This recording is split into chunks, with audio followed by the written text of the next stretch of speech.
I can't believe that knowing what they know just happened, that being Jesus getting taken out by a dude in a walker skin mask, that Michonne decides it would be best to hang back and defend their retreat and then very casually walk towards the gate facing away from all of the walkers and potential whisperers among them.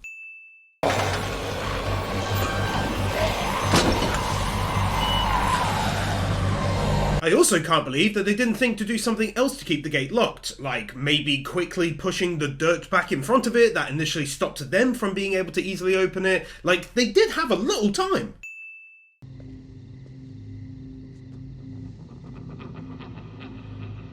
Anyone else kind of mildly irritated that no one decided to at least lock the door leading to the room with his cell in it? I mean, come on, it's like the easiest second security measure of all time. It's a door that leads right to it.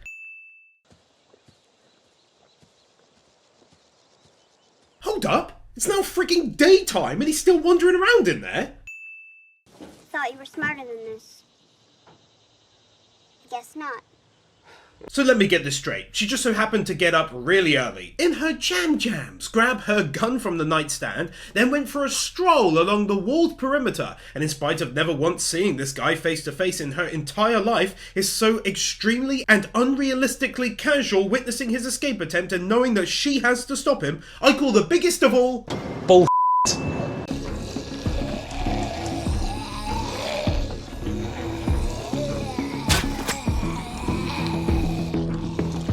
Okay, for how they captured this one in the whole scene, that gets a sin off. Finally something clever. Take that sin off, you silly sandwich, you!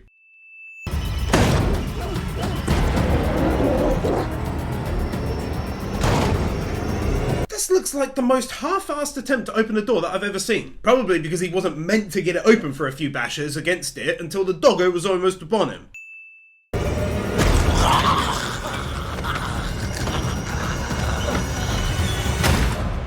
Also, take another sin here for extremely slow doggos. Doggos are extremely fast. I have doggos and can attest to doggo speed, especially since he has time to open the door, grab the walker, push it in, and shut the door before the good boy has a chance to catch him, and in reality, it would have been on him before he even got it open.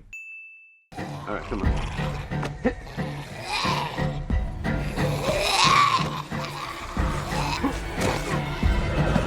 This dude on the horse in classic The Walking Dead style doesn't react to the walker coming into view from behind the tree until this dude has already fallen over, having been grabbed at the ankle. Also though, the notion that this dude never noticed the walker kind of attached to the other one's leg, like you'd easily spot that as your eyes take in the whole scene right away.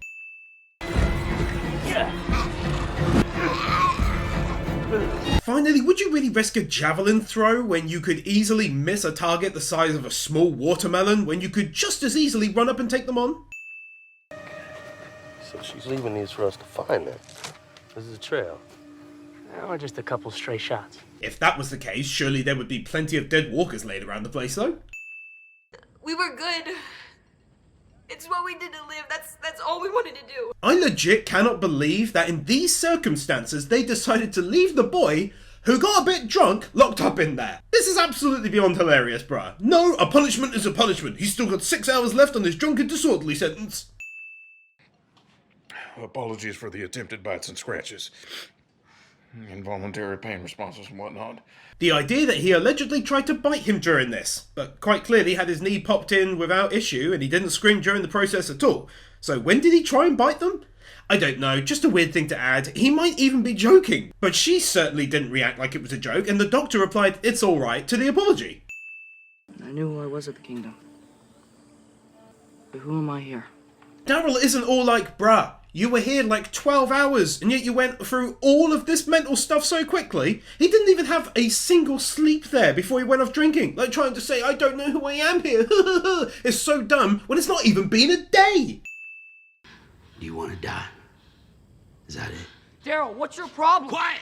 This kid being all like, this is unusual, when it's pretty much exactly the tact he took the previous day when he interrogated her.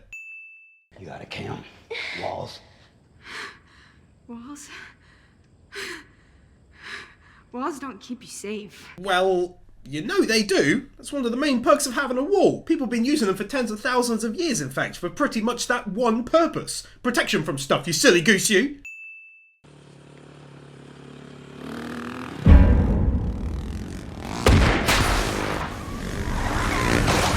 Are you kidding me? Are you joking around? This girl again is off on her own and she's like 7 years old or something, and again she magically figured out not only where he would be, but that the man dressed in entirely different clothing now on a bike was in fact definitely Negan? I told you there was nothing out there. You sure as did. Language. I'm a kid. Oh, the cringe is real with this one. Not gonna lie, walking around in dead people's skins is pretty messed up. Thinking this place isn't gonna fall like every other place. That's messed up.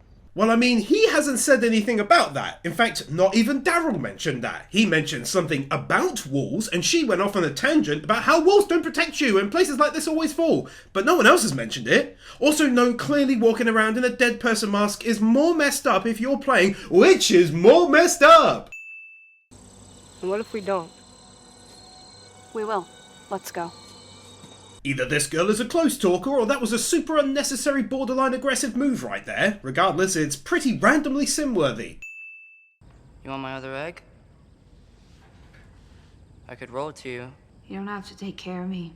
Says the girl who said the previous night, "Thank you for saving me," and now she's going all feminist when the dude offers her a bloody egg. I'm sorry if I don't want to offer my kid. You saying I do? No. No, Don't you ever suggest that I don't care about my kid. You hear me?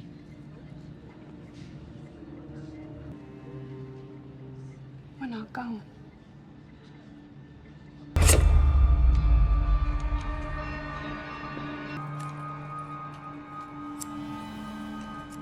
What are you doing?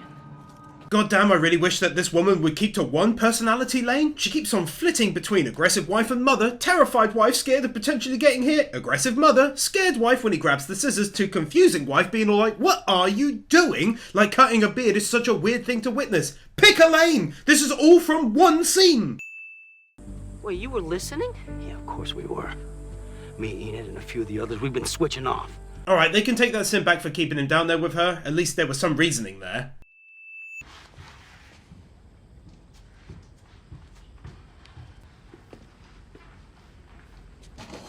It just occurred to me as well, but where are her and the lad going to the loo? There's clearly no toilet in either of the cells. I haven't seen a bedpan either. Holding everything in for days, are we? I don't give a shit what you do with your life, but I'll be damned if I'm gonna let you be scarless. You're weak. Grown man becomes unable to defend himself as his arms stop working while a middle-aged woman is on top of him. What? What even killed him? She didn't even have his nose covered. Did he forget to breathe through his nose? Oh dear lord, that was brilliant. Also though, have you ever seen any mixed martial arts events? Like, with a neck choke, you can make someone go completely out by cutting off oxygen to the brain. But as soon as you release the chokehold, they start breathing again and most of the time are up and about within 30 seconds. For her to have killed him, first of all, she'd really have had to have blocked his nose. Otherwise, he'd breathe through that. But secondly, she'd have to keep holding him like that for a solid 30 seconds longer. This is just one of the most sinfully unrealistic scenes I've ever seen in The Walking Dead.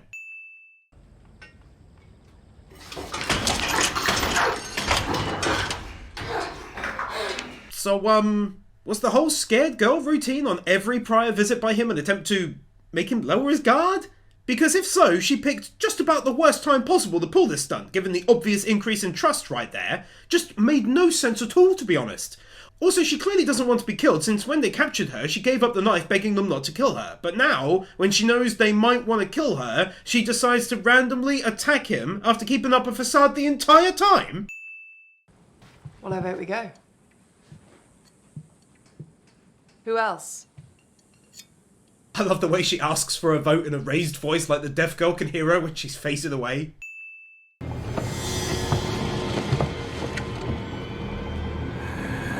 So this is the guy who died, what, 3 months ago? Maybe even longer, given that the father was freshly shaven at the time, and now this night he's got a full-on beard again, and yet he's not even, like, at all decomposed? Second sin here is for the fact that they've lived down there with this corpse for months and he never woke up, even though walkers have been doing that forever. Third sin is for the fact that no one thought to get the body outside. Hell, even to put it in a corner. No, instead they put it right in the middle of the room for months. Final scene here is for them saying before the guy cut his beard that they were going to leave that basement because they were running out of food and supplies, yet they've clearly not ventured out this entire time. Like I said, maybe 3 or 4 months or longer in the time it took for him to fully regrow his beard back, and yet they're still getting by completely fine. Since had they gone to get new food, they definitely would have taken the corpse out. Essentially, this is by far the most sinful episode of the entire show's 9 seasons for me. I cannot believe they made a mistake like that. Yeah, you don't belong with these people. Maybe you used to, but not anymore.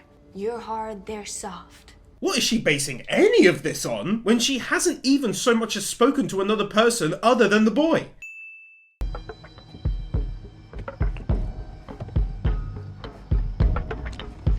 Are we meant to believe that in spite of only having been there for a few days, these guys were able to find out about the kid's secret escape route outside and none of the people who've been living there for years know about it? You could have just asked me to help. Kid complains about having been spied upon and then openly does the same thing himself. Look, I know Lydia's people are bad, but that doesn't mean she's bad at all. She's just scared. Daryl doesn't say about how she was actively following them, how she drew a knife on them, how she attacked him the moment he chose to show her some kindness, how he's trying to help her by talking through it, and she's responding with statements very indicative of wanting to take them all out, but none of that matters because, oh, bless the girl who was being hit, am I right? At this point, I'm genuinely thinking that he's doing all of this because the girl he fancied for 6 hours turned out to have a boyfriend, and he wants a girlfriend desperately. They are. Check out a turn. The dead don't do that. They can all do and understand sign language and yet decide to, potentially in enemy territory no less, do the sign language while also speaking out loud. If we had a vote, we had a choice. Our choice was not to die. Was it? Or is that what we keep telling ourselves? Forest Ninja Walker! They come out of nowhere and they attack you real quick. They make no sense because they do not make sound. Forest Ninja Walker! Also though, why are you having this conversation now of all the times?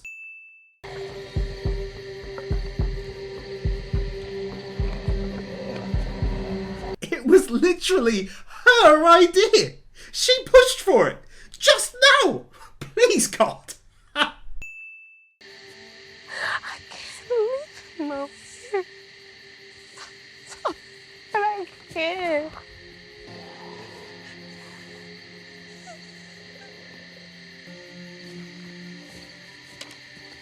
Oh dear Lord, this is a comedy! I didn't realise, I'm sorry! You see, this woman, not Adjujuzita the second, but the other woman, pushed for them to go out searching. Hell, she even said it's about sticking together no matter what. Now, because one walker showed up and a few others are around, she decides, oh, that was a terrible plan, so let's head back. Now, that's a sin, obviously, since I just did it. But now they're actually splitting up. So now her notion from before about staying together, ride or die, no matter the cost, is thrown out the window so fast.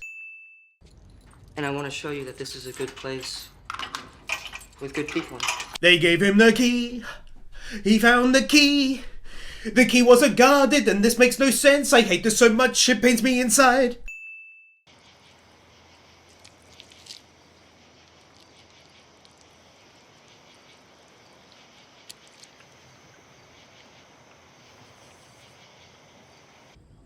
You still have those pills? Are the pills in the ladle then?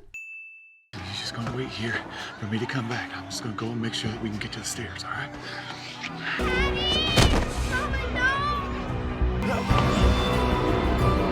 She talks about all of them leaving and then he basically agrees, but because he gets knocked against a wall, she goes and murders the dude. Extremely random. However, here I will take one off for the personality switching mother during the flashback, since clearly she wasn't actually like that and it's what her mother told her, but the rest I assume did go down as she told them, since clearly there was a walker down there suddenly with them.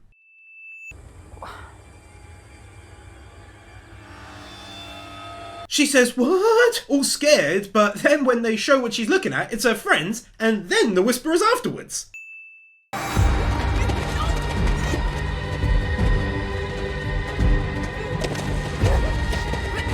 So when Michonne turned up, they were on ultra high alert, managed to get everyone inside before they even got close with their horse and car, and yet here they managed to get extremely close to the camp before anyone even noticed.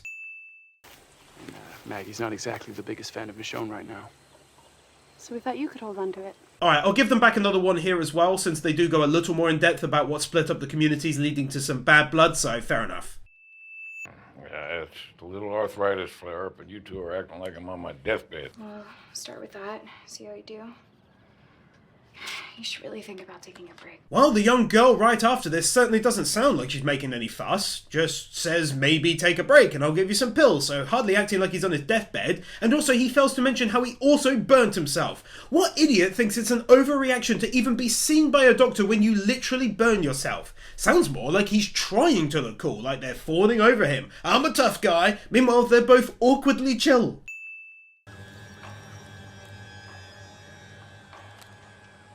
They don't see her. What gave it away? Literally none of them going over to her or looking at her? Means to live in silence. The mother can't quieten the child, and the dead will. Natural selection.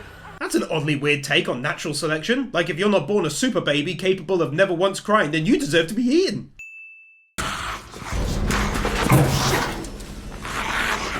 Imagine talking exclusively about how fragile this bulb is and how it must be protected, and then you get slightly nudged and toss that thing like you're throwing it into the end zone. I'm going to level with you, most of my audience is from the US, and I hope I got that reference right.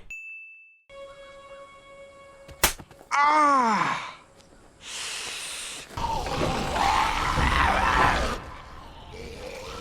Considering that the barricade is obviously going to break, why not just take that opportunity to really easily take out quite a few of them right now, especially since they have spears? I think you know better than anyone what we just sent her back to. How can you live with that? Because the alternative was 2 of their people dying, whereas in this situation a girl went back to her mother who, while yes she is a crazy bitch, won't just up and kill her.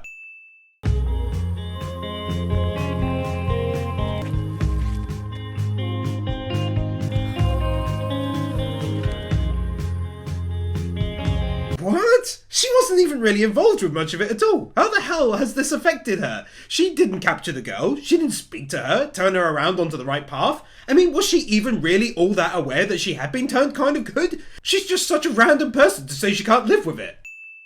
I broke my own rules coming to get you. What do I get in return? Excuses. She literally never gave a single excuse. She just mentioned what she learned while there.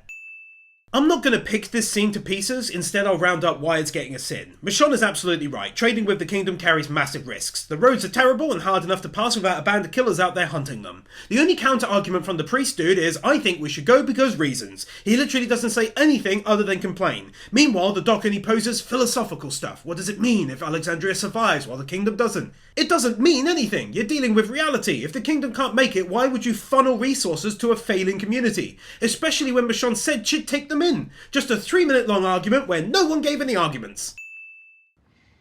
No, I think you decided to take your shot out there, and out there spit you out, so you dragged your pathetic ass right back here. So, does this mean that he didn't go with the little annoying girl back there then? She shot him off the bike, they chatted, they walked off in the same direction, but then he decided to make his own way back there? And she met back up with the others, I'm guessing, and then decided to just not say anything to anyone about it, like any regular 7-year-old would.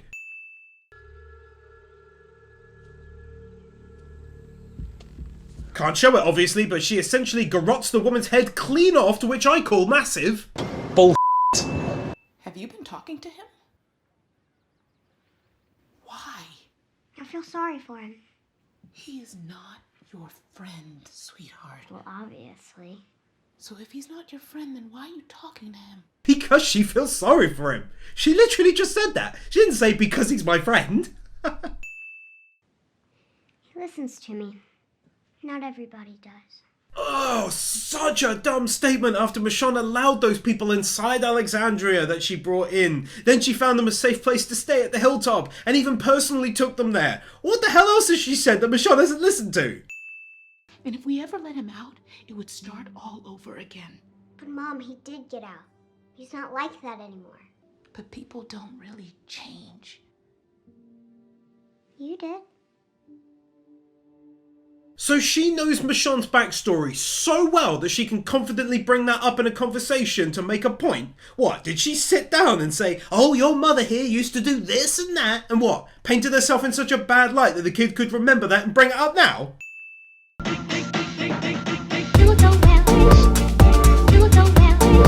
Nathan Burr, Bird Without a Word, Aidan White, PK Fan, Ali 50, Ryan Anderson, Isael Caldera, Chris Harris, Yona Stahl, Manolo Saucedo Munoz, Luis Hernandez, Kim Munt, Jason Davies, Yuki Ali, Manuel Morales, Dark Lord Bloody Soul, Blitzclow, Keeper, Steelers, Kimi O, Sentimento, Juffa6263, Master Tank, Kevin Nauta, Brendan Krier, Storm 970, Mr. Waffles 64, Kaj Vorzelman, Jordan Samuels, Sean Graves, The Epic Commander, Crimson Shadows, Kyle Farmer, Buzzbomb 3000, Adora Blue,